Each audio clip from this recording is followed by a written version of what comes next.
Good morning, all. Today we will talk about quality of service. Last week I was talking about the Juniper Fireball, that is an SRX, and little bit of model numbers and other things we see in that. Today it's a concepts and like technology and the designing part of it on the QoS. I'm going to talk about that. People can hear me. Somebody please unmute your mic and please tell me something so that I can continue. Yes. Thank you, Ranjit.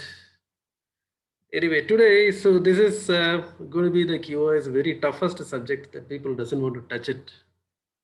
I mean, in the sense, without QoS, you will not be able to work in any networks as such.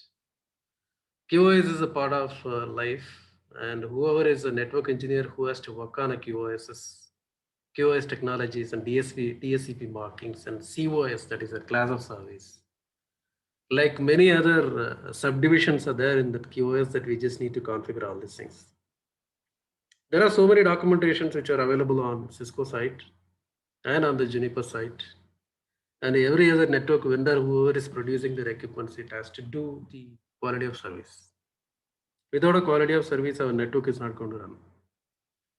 So people used to ask me like, why still there is a validity is there for doing the Cisco certifications or Juniper certifications, like network related or firewall related, because nobody is coming for the classes and all like that. People are not looking for any kind of network certifications as CCNA or JNCIA or like a firewall certifications like that. Everybody is moving towards a cloud, or they are looking for kind of an automations like that. Automations in the sense it is a Python or Ansible. Ansible is been mostly used nowadays. So directly they try to jump into the cloud. Are they going for the automations? But I would like to say that it is completely worthless if you go directly to the cloud, or if you're directly going for any automation, network automation or server automations, application automations or DevOps or whatever it may be, you try to go for that. Because it doesn't going to give you any kind of worth for you, the effort which you are going to put on that. Without knowing the network, without knowing the network components, and without knowing the configurations of the network, how does it been designed? How the packets are moving from source to destination, how many hops are in between, how the tweaking has been done, how much type of routings are there, what are the protocols we are using on this, and types of the switchings which we need to understand. That a lot of switching is there, L2 switching and L3 switching, and more than that, now we are talking about L4 to L7 level switchings and all it's possible. So you need to have all these things. At least you should be working in an industry for at least 3-4 years. Minimum 5 years is required for you to start with any kind of automation stuff. In network automation, I'm talking about. The same will apply for the application automations as well as for the server automations also. Server automations are coming up with like normal daily day-to-day work is being automated nowadays. Because of the number of the volume of servers people are managing is very heavier. 1,000, 2,000, 3,000, 4,000 servers and all they are like managing. So automation is helping a lot, but without knowing the basics of the operating systems, automation is completely zero. You will not be deploying any kind of a project over in automation system as such. If any problem comes up, you will not be able to determine whether the problem is being related to the server or to the automation scripts or something. So it is completely useless. But the market trend, the HR, which they are projecting the people to be having certified on cloud or automations or something. Without having any basics, you will not be able to do anything on building the castle on the air. It is not possible at all. You just need to build it on the ground only. You require fundamentals. You require the what is the data, what types of data is available, what is the video, how the video has been produced in the network platform, how the voice has been heard by the people who are talking from somewhere else, how the internet has been working, how we are sending all these informations through the internet, or how we are making the normal meetings. So this is also one other meeting. Like I can say, Zoom meeting is nothing but a multicast which is working on that. People are joining with it. Kind of a group is being created on this one. Like so, that's how it's going on. So without having the basics on the networking, without having the basics on the QoS. Definitely, I will share that. I would like to say that the QoS is required, very much required, because it is a completely a technical subject. Nobody wants to touch it. It is not only the network engineer's job that configuring the QoS or something, but it is a very heavier job for everyone else has to do that also. They need to understand that how the packets are getting moved. Now the QoS has been coming up with the QoS on the security side. It's been talked. We are talking about the how to secure the QoS on security platforms. How we are going to how we are going to implement the QoS on the wireless networks also. Wired network, we talk about that mostly. Wired network in the sense local area network, we will be applying the QoS. Wide area network, it has been mostly a deployed model is in the wide area network, because wide area networks are the bottleneck of the bandwidth and other things. We can't send the heavy volume of the data. We can't send the heavy volume of the video or audio, things cannot be moving on without having any proper bandwidth on this. When you just compare the bandwidth with the local area network as well as the wide area network, wide area network is not even 1% of the compared with the 100% on the local area network. Local area network nowadays normally we are having the 10 gig cards of it. 10 gigabit Ethernet has been in the market. It has been in the normal day-to-day life. We are facing the 10 gig card configurations and all the people's laptops are now running with the 1 GB minimum. 1 gig NICs has been configured on this. 100 Mbps and all, it's gone. Nobody is using 100 MB. So laptops, the clients will be running on 1 gig. Servers will be running on 10 gig. And in the data centers, we are having the 25 gig, 50 gig and 100 gig also been there.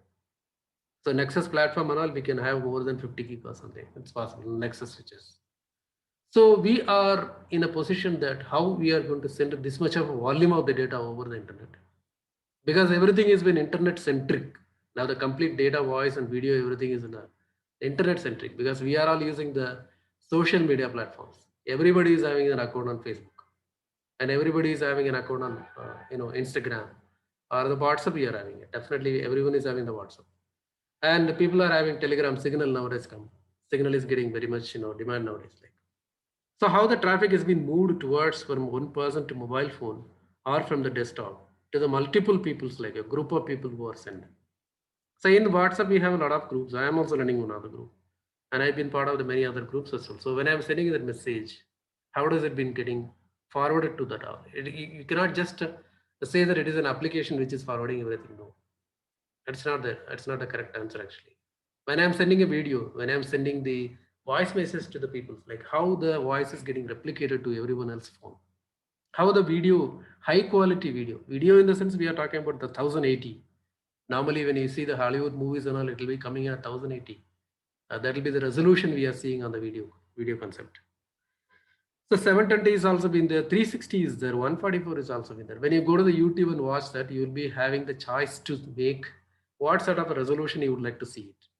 When you make it to the utmost resolution like that, which is available for certain companies which are producing the 1464 something like that, it's going until that level also, it is going on. So heavy, like heavy video that is going on more than 1080 or something. 1080 itself is enough for us. If you like to see the clear cut view, crystal clear view of the movie, and you would like to see the songs which are released on the day one, something like, if you're seeing the movie trailers, those are all given in 720 minimum, 720 pixels or 1080 pixels. So when it is coming at a 720 pixel or 1080 pixels, and how the data has been produced, how the video streaming has been played, that has been played in somewhere in the server. Okay, the server may be in US or UK or in Europe somewhere, but you are sitting in Bangalore or Hyderabad, you are just running that video. It comes through the internet to you, to your mobile phone or to your the desktop computer or something. So how does it been getting played without having any buffering or something? Sometimes the buffer will be done. We are all having the good network connections nowadays. Network connection in the sense I'm talking about the internet ISP connections also. So now Jio has got a very good plans, like 2 GB they are giving per day, 3 GB they are giving. Airtel is also giving it. Vodafone is also giving it. When you try to download some of the speed, like you just need to divide it by the 8. Now you are having a very good connections on the broadbands also. So they are offering around 1000 MB or 2000 MB per month or something they are giving it. Sorry, GB. I'm very sorry. GB they are giving it. So even though when you try to see a video, videos are very much classified, like it's not only the recorded video or something. People are conducting the meeting online. That is like a webinar they are making it. When they are making it like a webinar or something like that, how the data has been produced, how it has been, processed and sent to all the people at the simultaneously at the same time. This is where the QoS has been deployed. Quality of service. Quality of service is nothing but like, okay, when I'm increasing my bandwidth, my probably every problem will get solved. No, not that way. That is a very bad idea, very bad concept about your things. When you think about that, it is very much choked up. The people are not able to see the video in time, or the data is being delivered very lately. Delay. There is a lot of delay in that. Or when I'm talking to someone through the voice over IP phone, I'm having a lot of jitters on that. Tuck tuck, some sound will come always. And the people will not be able to hear the whole sentence from your side. When if the sentence is having the 10 words, means they will be listening only 4 or 5 words only. The rest of the 5 words are gone in the network itself. It's been lost. So that is called as a jitter or kind of a distortions which is happening on the line. So finding out those problems is a very heavier issue. So troubleshooting is very harder, because of that you never know how many channels this particular audio or video has been played on, how many, what kind of a network which you are having it, and how many hops you are trying to get the original video from the location, means like a source, from which source has been played, how does it reaching your destination. And when you are moving on the mobile phone, when you are having the hands on that, keeping it in the hand and you're just moving on that, how does it been, properly played whenever, even if you're in a movie.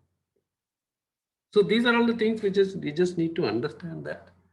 And without deploying this technology, so now cloud is also offering a lot of like cloud formation, not the cloud formation, cloud front is there in AWS. Another service is called as the cloud front. Cloud front in the sense the video has been played from the nearest location to your tower. Tower in the sense I'm telling about your country, I can say. So AWS has got so many locations as well as all over the world. They have only the data center which is deployed in Bombay only in India. Like many other locations are there in the other countries as well. If the originally the video has been posted in the UK London, means it's like a English movie or something like that, they would like to play the trailer from their own place. They just need to upload it to the London server. That's it. So the cloud front will be picking up all the video and it will be distributing it to all the people all over the world. In the sense, wherever their data center has been present. In the data centers, it will be played from the data center near to you. You don't need to go to the London to run that video or something. You can run it from the Bangalore itself, or you can run it from the Bombay itself, because it's been delivered to the Bombay from your nearest end point. You are running that the video or audio or something like that. So it's very much easy for you to do the by the help of the distributed computing which you're talking. So every other thing, whatever the fundamental, whatever the thing which is currently underlying on this one, it's nothing but the quality of service. So quality of service can be configured in routers, switches, and any models of the switches, any models of the routers. And we will be employing the quality of service on the voice traffic, mostly video traffic, content devices, which we say normally. And it has been it's a concept actually. It be applied to the every other vendor equipment. Either you take it as a Juniper environment, or a Cisco environment, or a D-Link environment, or any other environment, whichever you are working on that. So quality of service is a concept, and how your packet has been prioritized. Which are the packet need to go at first? Which are the packet can go late? Which are the packets are required a streamline flow? And which are the packets can go after 1 hour also? It doesn't make any sense at all. So data will be given the last priority. You can just say that there are so many data, I'm telling. But when you try to download some of the file, which is a data file, I can say some of the movie file you are downloading. Movie file in the sense maybe like around minimum movie files are nowadays coming as a 700 MB. 700 MB file, if you're downloading it at the same time, if you're playing a video on a YouTube or something, so your channels will be giving the priority to the interactive video which you are actually watching that. So the data will be getting the lower precedence. This is somewhat, I can just say this is called as an auto QoS. Automatically quality of service has been applied by your operating system. So it depends on the which kind of an ISP you are connecting to that, and what sort of a QoS policy has been applied for your link, and which is going to take the current priority as a high, current priority as a low, current priority as a medium, or there is no priority at all. Everybody is in this sharing the same channel or something like that. So these are all the concepts of the QoS. QoS is nothing but like how the fast moving vehicles, slow moving vehicles, heavy vehicles are like a cycles which are going on the traffic on the roads or something. The same way which we are going to apply that for the traffic also in the data traffic, voice traffic, video traffic and other things. So this is the concept we would like to tell you something about, where there are so many configurations are there according to the platform which we are going to work on. Through the CLI we can configure that, through the policy map we can configure that, and through the DSCP marking we can configure that. And the class of service can be identified, IP precedence can be given. So much technology has been involved in this one. Other than applying the QoS, your network is not at all going to be built, or it is not going to run. If you are not applying the proper policy of the QoS, your network will fail. It is not going to continue as it is. The way you will be getting the thousands of calls per day if the QoS has not been properly implemented in your network. It's not just making up the server and made it ready and 40 users are connected to that from all over the world and your job is done. No way. You're configuring some firewalls and putting some access lists on that. And you are connected to your ISP through use your routers or configuring a BGP. That's it. No way. We require the QoS policy need to be applied properly. In case if you have the video, voice, and data are all combined and it has been sent on that. And nowadays, the network I'm talking about that, which is containing all these three. Earlier, 10 years back and all like that, there was no much video, or even the voice also it was not. It was only the data. So you don't require any kind of QoS policies are required for to be running on it. But still, we were applying the QoS policies for the data also. So high priority traffic, low priority traffic, medium priority data traffic.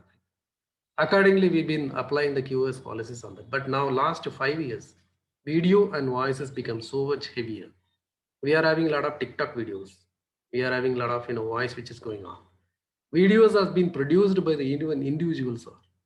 Earlier, it was only produced in the offices only, office complexes only. We are having some kind of Cisco WebEx was there, very famous, and PC Anywhere software, which we can able to share our desktop with the people on this one-on-one talking, or we can take it to just one to many like that. So nowadays, what we are doing that even the social networking has been completely eating the entire bandwidth of us.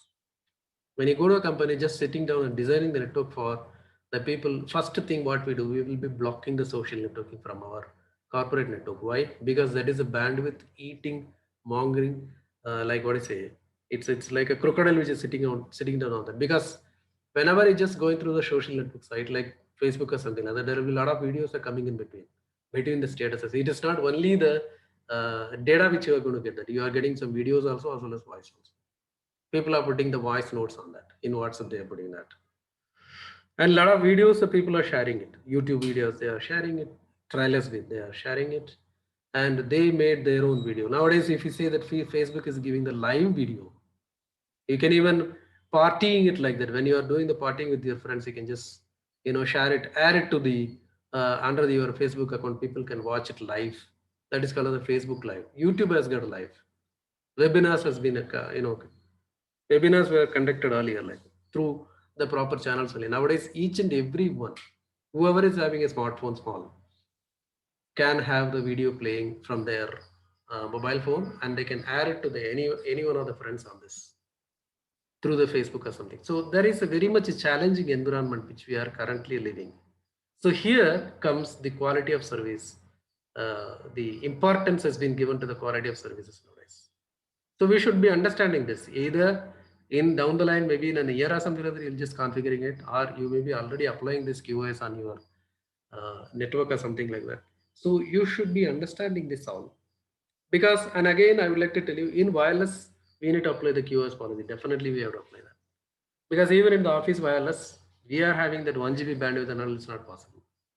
It is definitely not possible. Maybe like you will be reaching until 250 or 300 Mbps only maximum through your AP connections and all, when the AP has been installed in your rooftop. So these are the current implementation issues when it comes to the packet forwarding, when it comes to the packet, serializing of the packets and identifying the applications and assigning the marking values for that. Which one should be taking the precedence first? Which one should be given the priority later? So these are all the things which we are in a position to decide that. So that is nothing but we are talking about the quality of service. Quality of service is a very huge topic. It cannot be just discussed in 1 hour or half an hour or something, because each and every other switch, which is the switches Cisco is having, that different way of implementing this quality of service is being there. It's not so easy that you can just configure the same command of the QoS and the same different platforms as well. Like within the Cisco itself, we have got a lot of other commands as well. We just need to learn all the platform specific commands also be required. Now we are in a situation that SD-WAN has been come up, software defined wide area network. There also people are playing around a lot of videos, voices, and they are conducting the conferences. Because of this corona, still it's been the second wave has been started. Now people are coming back to home and they are working again. Work from home culture has been there. It's been increasing nowadays. So, and moreover, like even if you see the TV channels and all the anchors, the hosts who are sitting in home and they are, like talking to their audiences or something. So they require, like, because you can just think of that video just traffic in the sense, if you are having the conference or something, maybe it will be running for 1 hour, 2 hour only. But if the TV, in the sense, the TV channels, they require 24/7. So there the real challenges come up for those environment also. So they are having the good bandwidth and they are doing it like, okay, but how much money they will be spending on this to send to air the news channels or something like that. You can think of that. Other channels you can leave it, movie channels or song channels or something, you can leave it. But the people need to go through the interactive audio or video or the live video and live audio. Those are all, how does it been getting controlled within the bandwidth which we are having it? If you go back to the management and asking that I would like to increase the bandwidth in the sense, 1,000 questions will come. So you are in a position to manage, you are in a position to give a proper justification for to go for a higher bandwidth. So there is a lot of bottlenecks are there, increasing the bandwidth also. And there are a lot of bottlenecks are there to give the proper justification for you to increasing the bandwidth or something. You just need to give a lot of reasons for to go for that. You just need to get a note from the management authority that we can increase the bandwidth, because the bandwidth is very costly nowadays.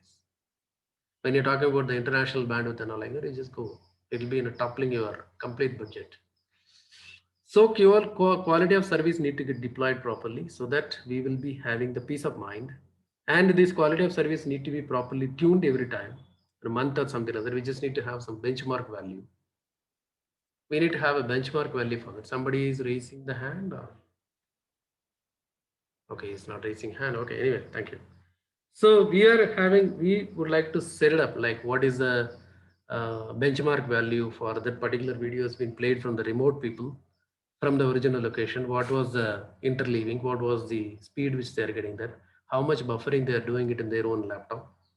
And what speed they are getting it? Are they getting in a jitter or something like any disruptions are there? Whether the data has been properly passed on. When they are downloading the 100 MB file, how much was the time when we are downloading? How many minutes they within that minutes they were downloading it? Now how much they are doing it? Like this is like nothing but like when we are setting up, we will be taking up some of the benchmark value. From the benchmark value, we will be going around and then we will be comparing it with the real high peak volume rates like that. We just need to compare it all this. When it is going beyond that benchmark value, even after the keeping the proper values with us in the sense, we have to go for a either bandwidth upgradations, or we just need to do the quality of service tweaking and tuning and other things has to be done on that. Okay, this is about the introduction which I given on this, and I'll be going through this, the slides which are having there. I'm not going to show you any kind of a demo today because showing that in the real environment will be easier than the showing it on the the laboratory environment. It is not so easier. So let me show you these slides first. Quality of service. Global trends in networking. Global IP traffic has increased eightfold over the past 5 years. Eightfold, 8 times more, and will increase threefold over the next 5 years. Overall IP traffic will grow at the compound annual growth rate of 29% from 2011 to 2016. This is a 4-year-old data. Now we are in a 2021, sorry. The number of devices connected to the IP network will be nearly 3 times as high as the global population in 2016. Growing amount of IP and internet traffic is originating from the non-PC devices, means tablets and mobile phones. Traffic from wireless devices will exceed the traffic from wired devices by 2016. Definitely, it has been already been there. Everybody is using the mobile phones to see each and everything. Official meetings also people are attending through the mobile phones only nowadays. Video exceeded half of the global consumer internet traffic by the year end 2011. The sum of all forms of the video will be approximately 86% of the global customer traffic by 2016. So this value, this benchmarking has been taken on 16. We are in 21. Next 5 years, it is like you can make it like 8-fold. They say now you can make it like 16-fold. You can make it. So that much of a volume has been increased nowadays in the networking field. So high definition video on demand (VOD) surpassed the standard definition by the end of 2011. 2016, high definition internet video will comprise 79% of the VOD. Now we may be going beyond the 79 also. Evolution of the video applications. Earlier, there were basically only two broad types of video applications deployed over the business network. They're talking about a business network. Streaming video, generally describing unidirectional time insensitive streaming flows, such as unicast or multicast VODs. Extensive application level buffering compensated for excessive jitter. Interactive video, generally describing bidirectional and a time-sensitive collaboration video flows such as HT323 based video applications, typically operating at 384 kb or 768 kbps. You're just thinking about the kbps only now. We are not coming into the MB. When you go to the 1080 and beyond that, we require the MB level of the bandwidth required to play that video. So we are talking about the official videos only. That is, one is a streaming video, another one is an interactive video. Streaming video in the sense they will be playing it, somebody will be watching it. That's all. You will not be able to interact with the people. The another one is an interactive video. Interactive video in the sense, this is an interactive video, I can just say, this Zoom session. So you will be raising the questions, you will be asking something, you will be unmuting your mic and you will be talking to me. Like I will be answering this. This is nothing but an interactive video. Luckily, I just stopped all the videos because of that. It will be taking a lot of bandwidth from my side. So I given only the audio. But even audio requires to be played properly without having any kind of a delay. Then only you will be enjoying my speech. Otherwise, it will be completely mismatched. You will get confused that what question you asked, what answer I played. Like that. Next, this is a video application evolution. Streaming video applications, interactive video applications. This is a digital storage, desktop video on demand, streaming video, desktop broadcast video, IP video surveillance. These are all coming up like. We are all having that IP phones are nowadays installed, IP cameras which are installed in all the companies. And we are having the CCTV, like cameras are installed. Everything is an IPTV. So everything is coming, everybody is, pounding the IP network only. So we require heavy bandwidth for that. This is here, interactive video applicants. Interactive video, that is desktop video conferencing, multimedia collaboration applications, and a telepresence. Telepresence is nothing but like you will be able to watch the video and audio in your high quality TV like that. That is a solution of the Cisco has done that. Many other things are there. Nowadays we have a lot of Zoom and all, but still telepresence will be so nice. When you go to the official corporate level meeting in the sense, telepresence will be having, with the top guys are talking to you in the sense like they will be coming through the telepresence. The explosion of the media. Consider the first two barriers. First how the barriers of the video production have been dramatically lowered. 2 decades ago, video cameras were quite inexpensive.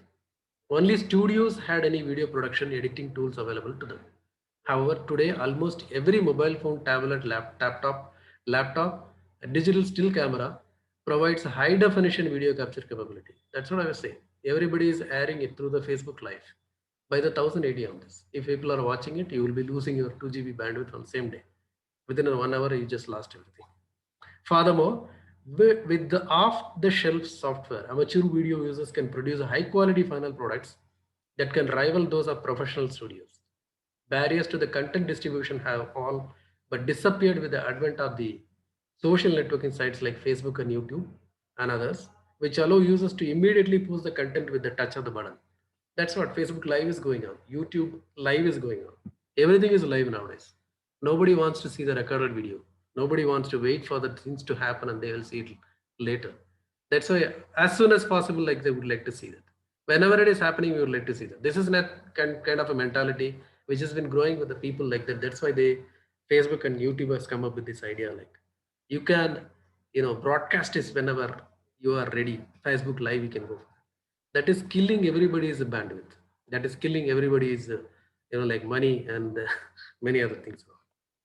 Phenomena of the social networking. Social networking may have started as a consumer phenomenon, but its appearance and the effect on the business networks were virtually inevitable as users began to number into the hundreds of millions.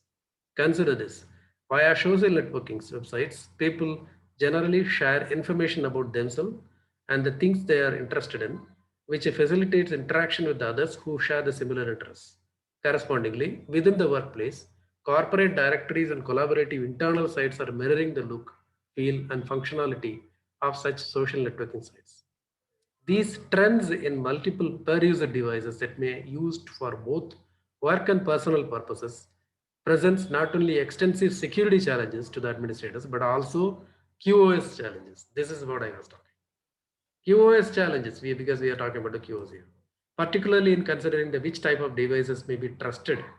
What is a trusted device? Which device is allowed to make the video or audio content to be get aired into the network? So that we have to work on.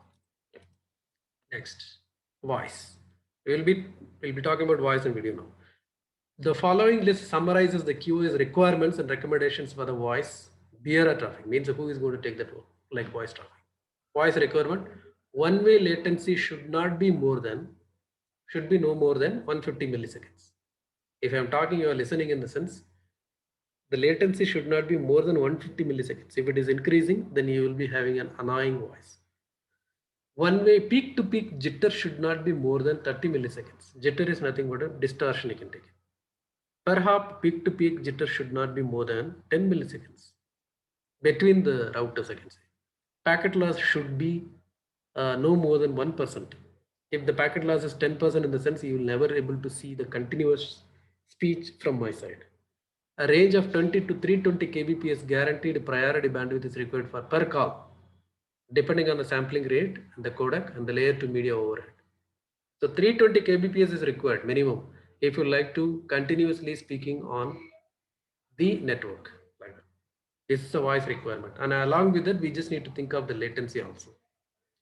Latency should not be 150, peak to peak jitter 30, peak to peak jitter per hop 10 milliseconds. Along with that, we require a 320 kbps. Then we talk about the video, broadcast video.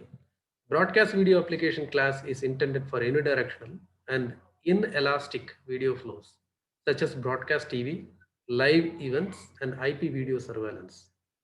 Broadcast video requirements include the following. Packet loss should be no more than 0.1%. You see that previously we seen that 1% for voice, but here it should be 0.1%. It's 100% lesser. So because if the video is not coming continuously, you will get bored. You will get frustrated. You will just switch off the TV and go. So like that. That is what the requirement of the real-time interactive service class is intended for real-time, bidirectional, inelastic video applications. These flows are usually HD. HD means high definition. Real-time interactive video requirements include the following. One-way latency should not be more than 200 milliseconds. One-way peak-to-peak jitter should be targeted no more than 50 milliseconds. Per hop peak-to-peak jitter should be targeted at no more than 10 milliseconds. It's near about the same for voice also. Packet loss should not be more than 0.1%. Provisioned bandwidth will vary based on the codec, resolution, frame rates, and additional data components and the network overhead. You just think about that. We are talking about the voice earlier. Now we are talking about the video. Now we are combining both, because whenever there is a video is there should be a voice will be going along with it. So there should be the voice should be syncing with the video so that you will be able to see it, enjoying it. Like otherwise, if the voice is not syncing, it is coming through a very much latent, then you will not be enjoying that. You either frustrated, you will just switch it off everything, or you would like to restart your machines or something, you'd like to see it again back, or you would like to download it and watch it again, that whether it may be syncing or something. So many factors are there when it is seeing it as a voice as well as a real-time interact. Multimedia conferencing. The multimedia conferencing service class is intended for elastic, bidirectional multimedia applications such as desktop software multimedia collaborative applications. Multimedia conferencing requirements include the following. One-way latency should be not more than 200 milliseconds. Packet loss should be no more than 1%. That is for a conferencing. We are talking about the conferencing. Now we are in a conference. And a multimedia streaming service class is intended for elastic unidirectional multimedia applications such as VOD, voice on demand, streaming video flows. Multimedia streaming requirements include the following. One-way latency should not be more than 400 milliseconds. Packet loss should not more than 1% or something. It's more or less the same multimedia we talk about. Now we talk about the data applications, how much latency is being given. Transactional data or low latency data. Bulk data, that is a high throughput data. Transactional data service class is intended for interactive foreground data applications. Foreground applications refer to the application from which users are expecting a response via the network to continue with their tasks. Excessive latency in response time to the foreground applications directly impact the user productivity. Definitely, when you put a query on an SQL server, like that. So the query is about to search with some kind of, lot of shortcuts in that one. You would like to pinpoint the particular data entry or something like that. So if you see that query which is coming back to you, answer is coming back to you after 10 minutes, in the sense you lose your patience around. That is what the problem is happening with the transactional data. That is a transactional data. You put a query, answer comes back. Bulk data. Bulk data service class is intended for non-interactive background data applications. Bulk data should be treated with a guaranteed bandwidth queue and a DSCP based WRED. Bulk data is usually provisioned in a moderately provisioned queue to provide the degree of bandwidth constraint during periods of congestion so as to prevent long TCP sessions from dominating the network bandwidth. Bulk data in the sense, if you are downloading a 1 GB, 2 GB file or something.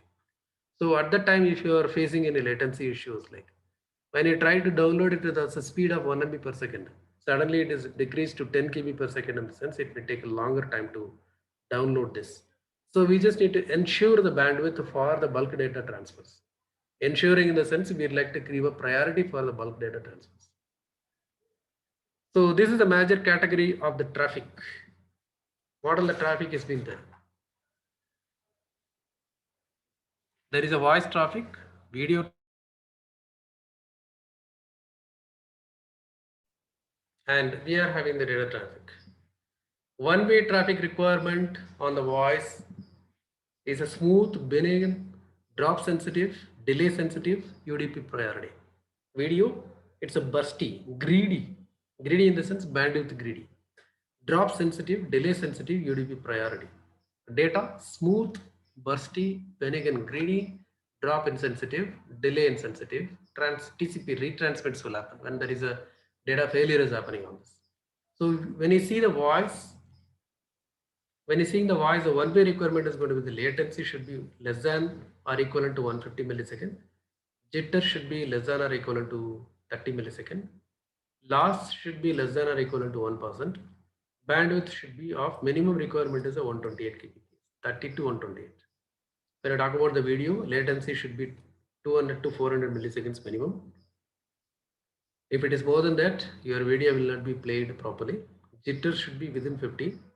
Loss should be minimum 0.1, and bandwidth can be of 384 starting from 384 to Mbps level also. When you are running the video of 1080 video, then we require a heavy bandwidth to play this 1080 pixels. So if you are running the video with the 144 pixels, it's okay. You can have this kind of a selections in YouTube. When you are watching the video, if you take that 144, the file size will be coming in 15 MB only. I seen it many times. When you take it as like 1080, in the sense it will go around 170 or 190 MB will be coming. The file size will be coming up on this one. So if you like to play 170 or 190 MB file, and you would like to play a file of 15 MB file or something, There is a lot more differences. So now we will talk about the data. Smooth and bursty, it can be any. Benign and greedy, it can be any. Means like maybe like starting with the slower, then ending up with a very heavier bandwidth or something. Drop insensitive, delay insensitive, and TCP retransmits. When there is a traffic is not been properly given, means the data has been not, when I'm sending the 10 packets, I'm receiving only 5. So rest of the 5 need to be sent back again. That is nothing but the retransmit. So this retransmit will be done by the TCP, by the applications using on that. So this is how the data traffic is something which we are talking about the major class categories of the traffic. Next slide. QoS basics and concepts. Let us come to our chapter. Like fundamental purpose of the QoS is to manage the contention for network resources to maximize the end user experience of a session, any kind of a session, because not all packets are equal. So beautiful. Not all packets are equal. They should not be treated equally. Video traffic should be treated heavy. Voice traffic should be treated with the medium. Data traffic can go its own speed. This is what they are mentioning. Not all packets are equal. Everybody is demanding their own way of, bandwidth as such. QoS features implement a system of managed unfairness in the network. Some sessions receive priority over other sessions. Delay sensitive sessions bypass queues of packets, holding sessions less sensitive to delay. When queuing buffers overflow, packets are dropped on sessions that can recover from the loss or on those that can be eliminated with the minimal business impact. That is what unfairly treatment. Why it is unfairly treatment? When video has been played out, we just need to give the higher priority for that. When voice has been played out, we will be giving the medium kind of a bandwidth for that. When the data has been getting transferred in the sense along with this voice and video, we will be giving the lower priority for that. So this is nothing but the unfairness. This is not fair. If it is a fairness in the sense, what do? You will be giving the 10 MB for video, 10 MB for voice, 10 MB for data. That is actually will not going to work at all. That will create a lot of issues in your network.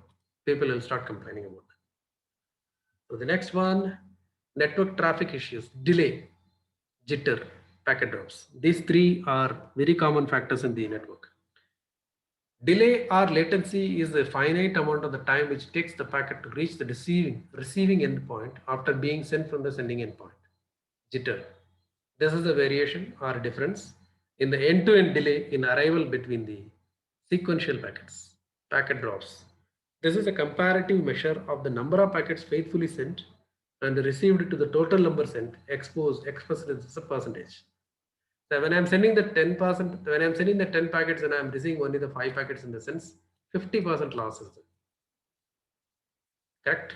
When I'm sending the variations actually, the jitter in the sense end-to-end delay in arrival. When I sent the packet 1 second ago, but I am receiving the packet after 1 minute.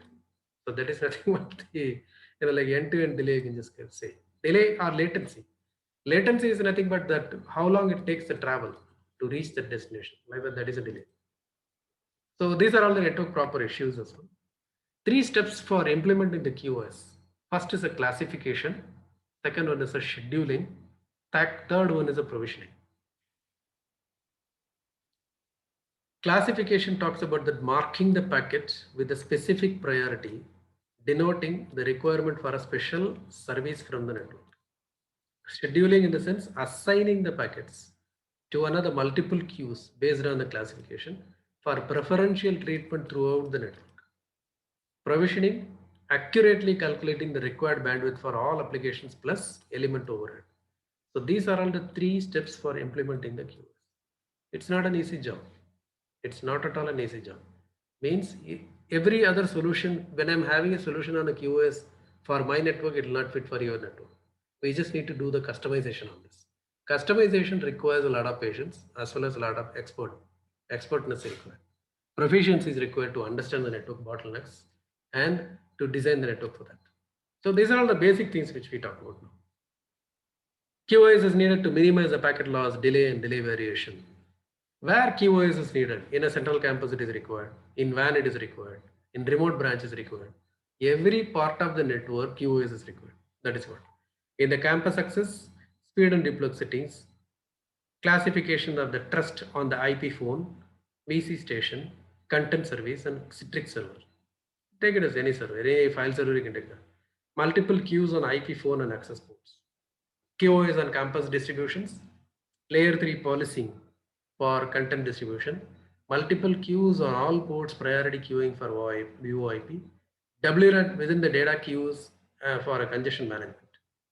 QoS on WAN, low latency queuing,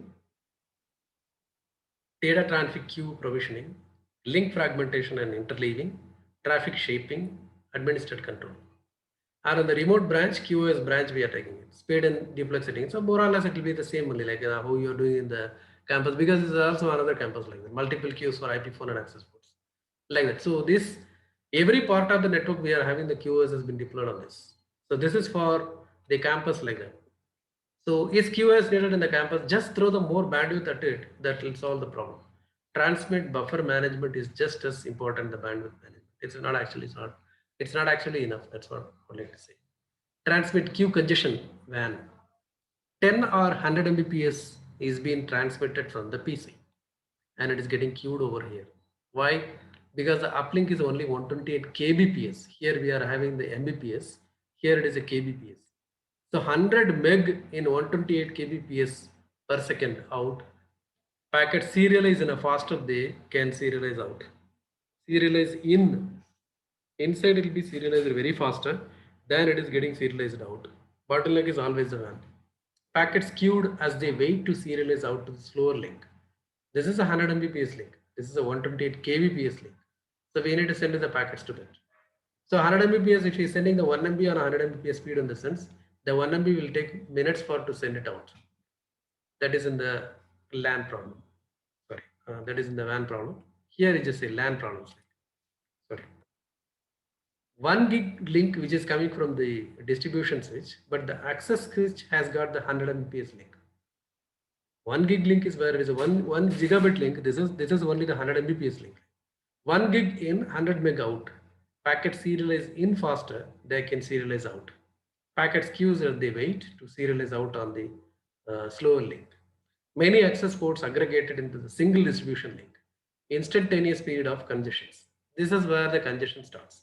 Because the people will be sending so heavier and so faster, the access switch can't be able to make the packets getting like queued, and it says a lot of drops will be happening. When it is a lot of drops are happening, this guy will not get the data fully. So what he will do, he will be doing the retransmissions. He will be asking for the retransmissions. The original sender has to send it back. This is where the QoS can be employed. So transmit queue congestion, the answer is like, see, the queue manager is here, Q1 and Q2. There are so many scheduler where it's like a round robin or weighted round robin or priority queuing used for scheduling between the queue, data and voice. Multiple queues allow us to protect the queue containing the important traffic from drops. Drops happen in BE. BE in the sense maybe like a bucket, you can just take it as only in the queues. So drops happen in this way. Now, access layer classification and scheduling required towards a phone and distribution layer. Here we are having the access layer. This is the distribution layer and this is the core layer. In access layer also we require the QoS need to be implemented. So that because in the access layer only the end user is getting connected. Actual users are the end users only. So we need to deploy the proper QoS policies should be applied in the access layer also. Here in the distribution layer also it has been required. So QoS is required on the distribution layer as well as the access layer, so that the serialization can be done properly, so that this access layer will not get choked up with the so much of a transmissions which is coming from the distribution layer. So this is the example of that which I was talking in the earlier, like growing numbers of the apps in the network: WebEx, Rhapsody, Gmail, YouTube, McAfee, Exchange, Talk, Skype. Skype nobody is using nowadays. Zoom they're using. Live meetings, BitTorrent. BitTorrent is a very bigger thing because it is a lot of bandwidth. The people will be silently running the BitTorrent in the backend. So we just need to pinpoint this BitTorrent UDP ports and we just need to block it out from the firewalls to stop this all. Windows Server update services. Yeah, this is the biggest problem. Every other Windows 10 is getting updated every 1 hour. That is the problem on this. And iTunes, there's definitely like MP3s people are playing on this. Salesforce and the Office SharePoint, something like that. So these are all the bandwidth hungry applications which are there in your backend, which will be eating your complete the bandwidth, which is blocking the necessary data need to be flowing. So these are all the challenges for you. And HTTPS has also been there. Now ACL traffic classification doesn't scale or match the different application characteristics. Increasing use of encryption. Every other site nowadays is using the S. HTTP is not at all there. Not only the banking sites, social networking sites are running with HTTPS only nowadays. Because a lot of attacks are happening, they would like to protect their servers and all, and the client's data and other things. So they are running all the HTTPS only nowadays. HTTP is now the new TCP. That is not the new meaning of these. User experience sessions are composites of multiple application flows, WebEx, video, voice, and data.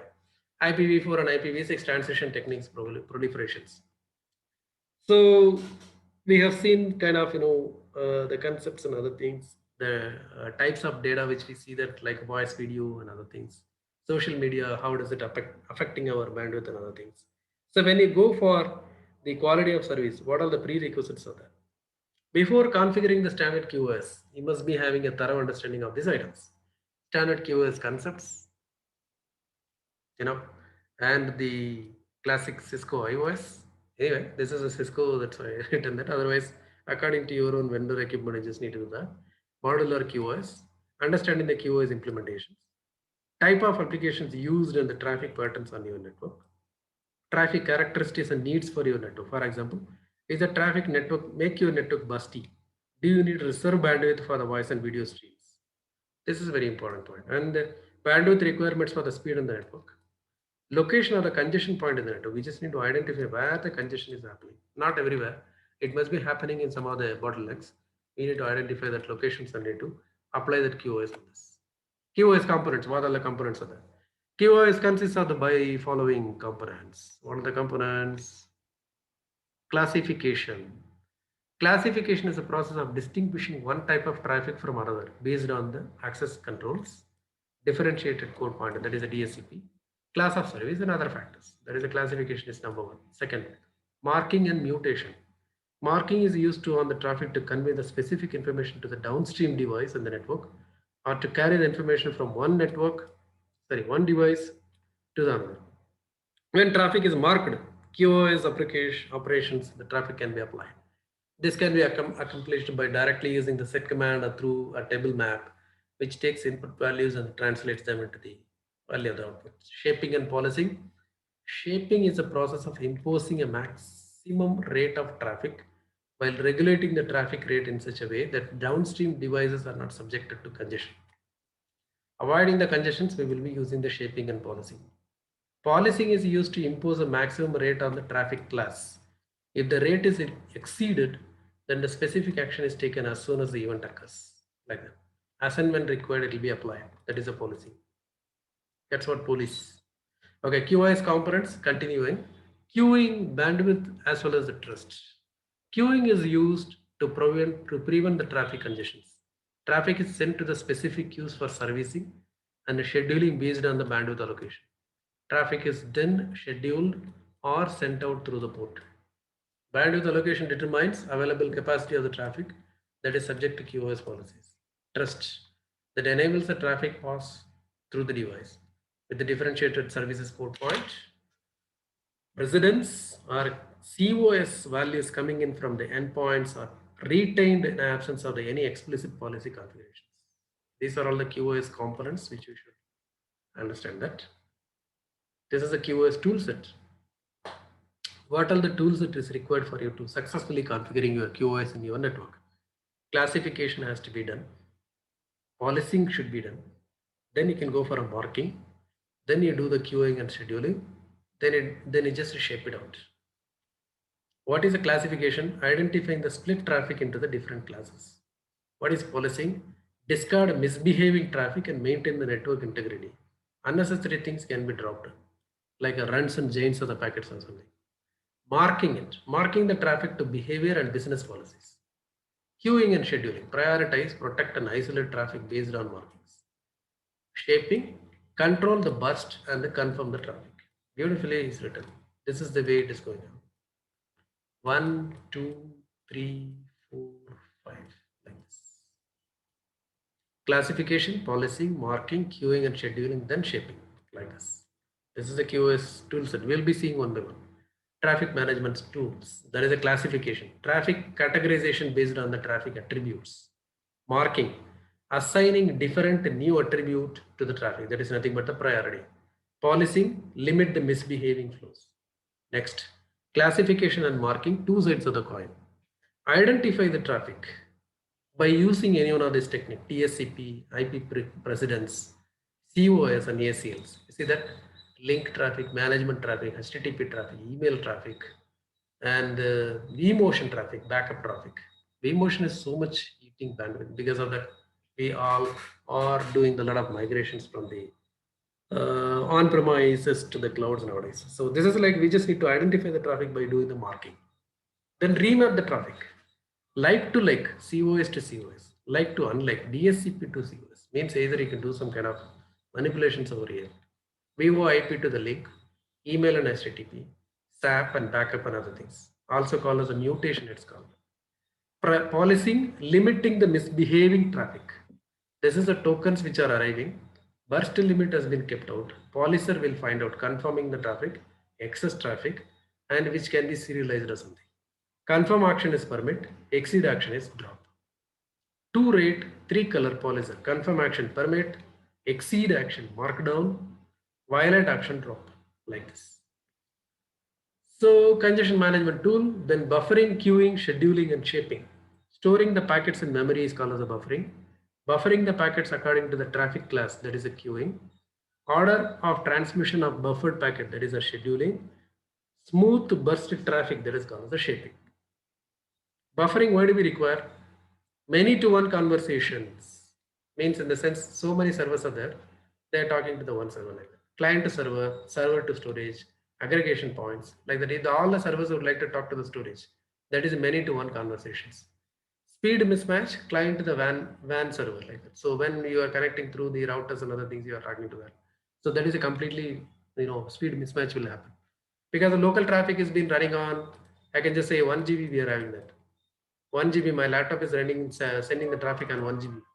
My bandwidth, my WAN connection is only 64 KB. The another side is also connected to the 64 KB, right? Then again, it is go to that switch, and again the people are connecting with the 1 GB. So he see that so much of differences. And again, in between the ISPs, how much the speed is getting differentiated, which we don't know that. So this is called as a speed mismatch. So these are all requires a buffering is required for us. So if you buffer it out, then you can play it as a smooth video, audio, something like that. Next one, scheduling. Who goes first? Defines the order of transmission. Priority queue is always serviced first. Normal queue serviced only after the priority queue is empty. Different scheduling algorithms for normal queues. Like that we can do. That is a scheduling part. Common scheduling algorithms. Deficit weighted round robin. This is one of the technique. DWRR. Variable sized packets using the deficit counter. Shaped round robin, that is nothing but SRR. More even distributed ordering, weighted interleaving of flows.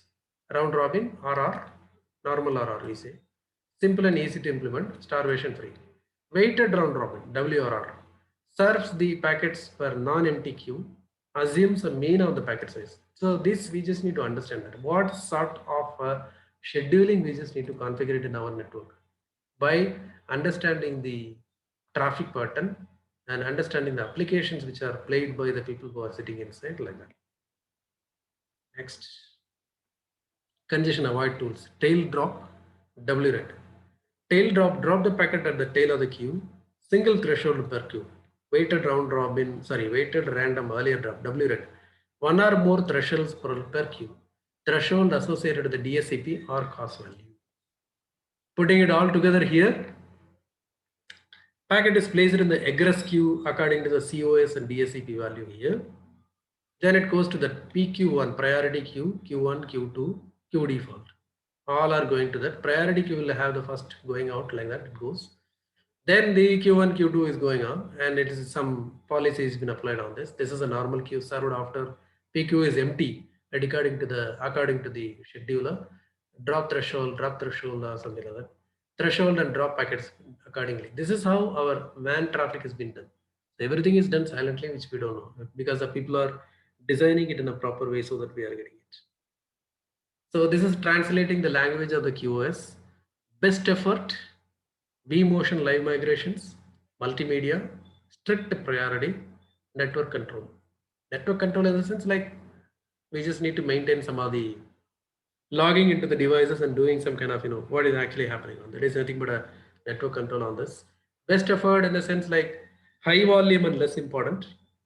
vMotion and other thing, medium volume and important. Multimedia, medium volume and very important. Strict priority, low volume, important, delay sensitive. Network control, low volume and very important. Like that, we just need to classify, categorize the data. QoS design strategies. So we seen the concept, we seen the kind of data and other traffic and other things. We just need to do the designing. There are 3 type of designing is possible. One is 4 class model, another one is 8 class model, the last one is 12 class model. In addition to these models, the strategy and application class expansion is presented as, or the strategy is using the QoS to improve overall security of the network infrastructure. What is 4 class, what is 8 class, and what is 12 class? So that is what it's been already told, like there is never going to be one size fit all. It is not possible at all. So we require to have a different class models of the QoS strategies need to get defined. We'll see the 4 class QoS model queuing structure example. Best effort is 25. The traffic best effort is 25%. Real time is 33%. It's given more. You see that. And control traffic is very lesser. It's given only 7% of the bandwidth. Transactional data is a 35%. Transactional data is nothing but sending the query, receiving the answers. So 25, 33, 7, 35. So 33 plus 7 is 40. 40 plus 35 is 75. 75 plus it's 100%. So this is the 4-way model, like the 4 class we are doing that. We've seen that what are the applications for a best effort, real-time control and transactional data. The next one is going to be the 8 class QoS model. Best effort will be given 25%. Voice is given 10%. Interactive video given 23%. Network control is given very lesser 5%. Signaling is given for 2%. Streaming video 10%. Transactional data 24%. Scavenger traffic, which are all not coming under this category, it is called as a scavenger traffic. 12 class, it is again we are just classifying so many things inside. Best effort is 25, voice is 10, broadcast video is 10, real-time interactive is 13%, network control, management, signaling, multimedia streaming, multimedia conferencing, transactional data, bulk data, and scavenger. So these are all the models. When we go into these models, how do you compare these models in between, like 4 class model, 8 class model, and 12 class model? In 4 class model, we have only the 4 categories we are defining, like a real-time, control traffic, transactional data traffic, and best effort traffic. Here in 8 class model, the real-time has got voice and interactive video. This has been further classified in that. Then the control has been taken as a streaming video, signal, network control also in that. And again, it is a transactional data is going with the streaming video, signaling, and other things along. Best effort is coming like a best effort plus a scavenger. That is an 8 class model. We are further devising this. So again, it is further divided into the 12 class model. Interactive video has been taken as a real-time interactive multimedia conferencing. Voice is coming as it is. Streaming video is going as a 2 classes again. Broadcast video and multimedia streaming. Signaling is as it is. Here it is called as a control. Network control has been given in the network control in BOEM. Transactional data is like a transaction data and bulk data. Best effort goes as a best effort. Scavenger goes as a scavenger. So here it is a 12 class model, 8 class model, 4 class model. Where you will be applying this on according to your own network, according to your own traffic patterns, bandwidth hungry applications. Voice and video has been so much more in your network. and people are having a continuous meeting with the people on this, on the all over the world or something. If you are having like kind of a call center or something like that, you just need to go for, or if you like look for a data center or something like that, you can just go for a different models. So that's what its QoS defining will be the very harder point. The next is like DSCP markings, which I took it actually like a normal, the criteria. There is a differentiated services code point. By using this code only, we will be categorizing the traffic. Decimal value or meaning. What is the meaning of this? This is a high priority. Meaning like best effort, AF11. It's like drop probability will be low. And it can be medium, it can be high, it can be low. Like that, we will be specifying these numbers, this meaning of the numbers, we will be specifying the traffic accordingly.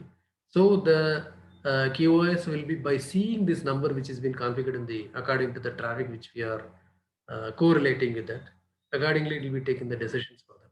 Based on this, the IP precedence will be done. IP precedence routine or best effort. This is the priority traffic, immediate traffic, flash, mainly used for voice signaling or for video, flash overriding, critical, mainly used for the voice RTP, real-time transfer protocol, something like internet traffic and network traffic. So these are all the DSCP code values.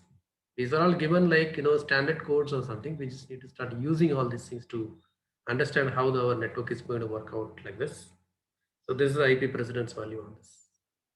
So we come to the last slide on this QoS concepts, and because I was not showing you any kind of a configurations over here, because I couldn't show you like, because the QoS configurations we require the heavy bandwidth for that, then only we can configure that any QoS or something. So otherwise it will not be so like interesting things which we try to see it in our laboratory scenario or something like that, which just we require at least 10 to 15 devices and voice traffic and video traffic and other things. And when we are sending the bulk data, when it is getting transferred or something, then we will be configuring the policing, and we are monitoring the interfaces to see the dropping or something. Then only we will be able to see that QoS so clearly. I can show you that how to configure it by just configuring the commands on that. But if you like to see the real results on this, you require to have the real traffic when it is flowing through the network between the data centers to the client network, and the clients talking on the Skype or phone or something like that. So like those traffics we require, we cannot simulate it so heavily the QoS and other things. Okay, then we will see about something on QoS design guidelines. Always enable the QoS policies in hardware rather than software whenever the choice is existing. So hardware QoS will be very faster. Because of that, we can put the more memory as well as the CPU for the hardware, so that the QoS policies will be very much done in a very higher performance rate will be very high. Next, classify and marking the applications as close as to their sources as technically administrative feasible. We just need to configure this real it is near to the source. So means you are doing something and some kind of a sources in the Bangalore, and it is going to the so much of the hops and it is reaching the US. So don't imply the traffic QoS policies on the US. That is actually completely waste. We just need to do it in the source itself, because people who are sitting here, they are sending the traffic through the WAN link or something. So better we will be applying this QoS policies on the source, so that the WAN will not be unnecessarily utilized, or the US will not have kind of the classification marking and everything has been done, the traffic has been sent to that. So that is a very good idea. Like we have to go for this. Use DSCP marking whenever possible. This is a very important point. And follow the standards of the DSCP per hop behavior markings to ensure the interoperability and the future inspections, expansions. Police the traffic flows as close to the source as possible and mark down according to the standards based on the rules. Enable queuing policies at every node that has potential for a congestion. So there is so many, like pinpoints will be there like. So we can just configure in all over the network, the policies we can make it out. That will be easier for your streamlined flow of your data. Whenever possible, assign each application class with its own dedicated queue. So we need to configure the queue also. Limit the amount of strict priority queuing for 33% of link bandwidth capacity. A very important point. This is like a 33% you make it out for strict priority queuing. Govern strict priority traffic with the admission control mechanism.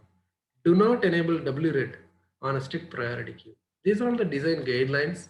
And again, you will be going through the proper benchmark values and you'll be designing your QoS for your organizations. It's still continuing. Provision the high guaranteed bandwidth allocation to enable the DSCP based on WRED and AFQs and all. This is much technical things. Provision at least 25% of the link bandwidth for default best effort class and enable WRED on the default class. Default applications has to run smoothly. Means like normal email applications, normal interacting with the customers on this, and the normal server traffic which has been flowing from the customer and the client and server connections and all these things. And these are all like a best effort, like you just go for this. Assign the minimum bandwidth for the scavenger queue. That is also required, one other point. In addition, end-to-end QoS strategies were presented for a 4 class, 8 class, 12 class. So accordingly, we'll be having all these informations on that.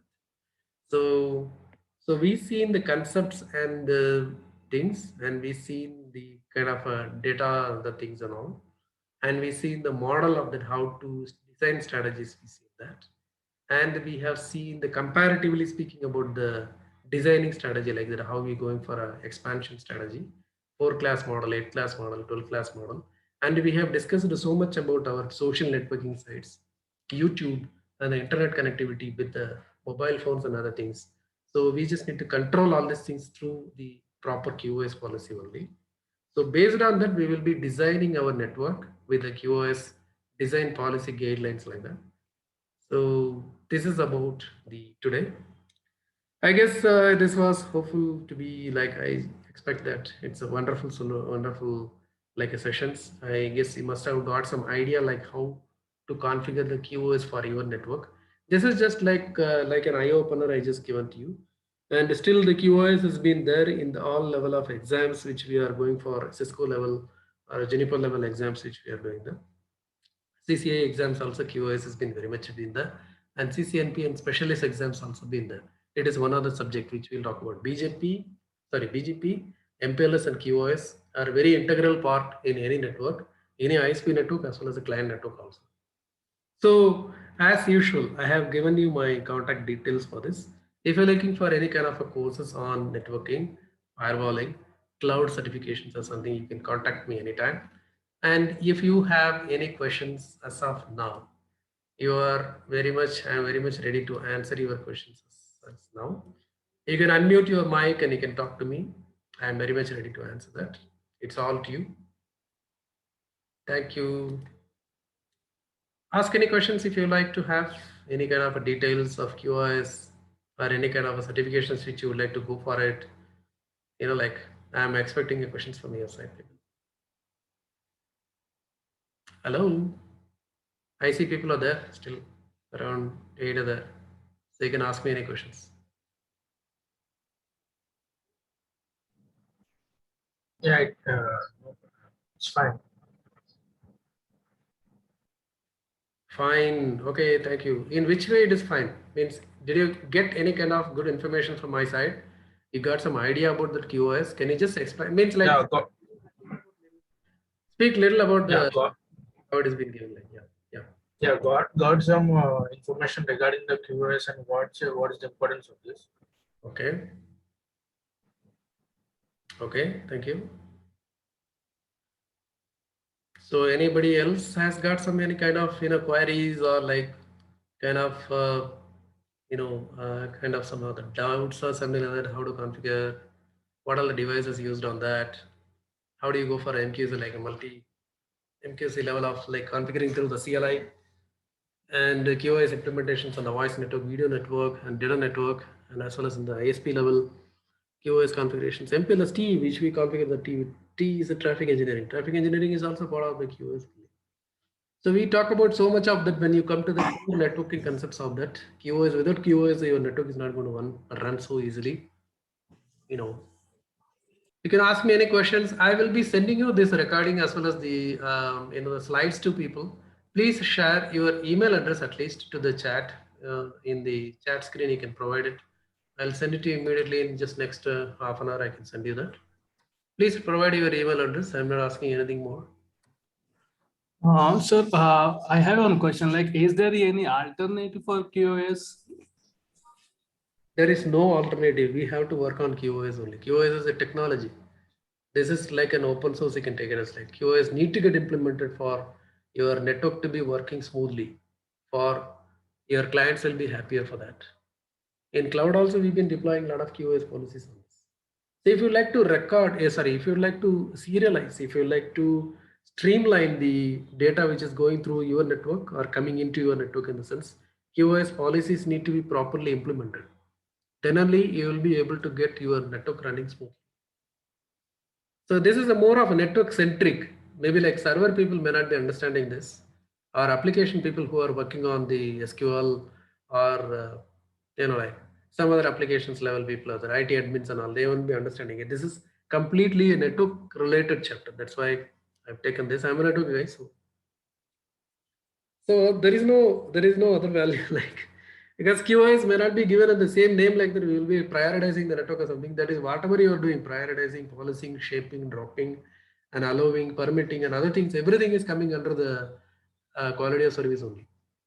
Without QoS, your network will not be get properly managed at all. It is not possible, and there is no other alternative as such for the QoS also. And QoS implementation is very hard because each and every switch, router, Nexus boxes, Juniper boxes, everything has got a different way of configuring the QoS options and the commands and other things that we need to see the proper documentations before configuring it. First of all, we just need to have a benchmark value of the congestion which is happening on our network to decide where the QoS policies need to be get applied, and we need to go through the proper guidelines which has been given by the particular vendors, that what sort of a policy may be fitting in to this equipment at this level, like in access layer, distribution layer, core layer or something. Accordingly, we just need to apply that. Else other people will be completely blocked out from the network. They will not be getting the proper bandwidth at all if it has not been properly configured, means QoS. So it is a challenging task, definitely I can say, but it can be improved from your side by seeing the traffic pattern and applying the policies accordingly. Okay, I guess 3 people has given. Other people also can give it, no issues. Ranjit has given, Harshit has given, Prasad has given. Okay. And if you don't have any questions from your side, and moreover, I would like to request you to that, please subscribe to my YouTube channel. I will be putting them daily, maybe like in a weekly, at least one of the video will be get applied, uploaded. And I will be talking about the many technological things also. Like next week also, I'll be continuing with some different chapters on this. I'll be informing you prior. No worries about that. Every Sunday that I'll be giving some kind of, the presentations and slides from our side. So thanks for joining today, and I would like to meet you on next week also. And please introduce my channel. It's in the screen, youtube.com/c/Ramnath Kesav. You can subscribe to my channel, and you can introduce my channel to your friends and colleagues as well as relatives also. Let them subscribe. It is a free channel. Everyone can watch it. This video will be uploading it in the next half an hour. I'll be putting on this. You can watch that. And I'll be sending you the slides to all the people who attended on this. Thank you very much for joining today. Have a nice Sunday. Have a nice weekend. Thank you very much. Bye. Thank you, sir.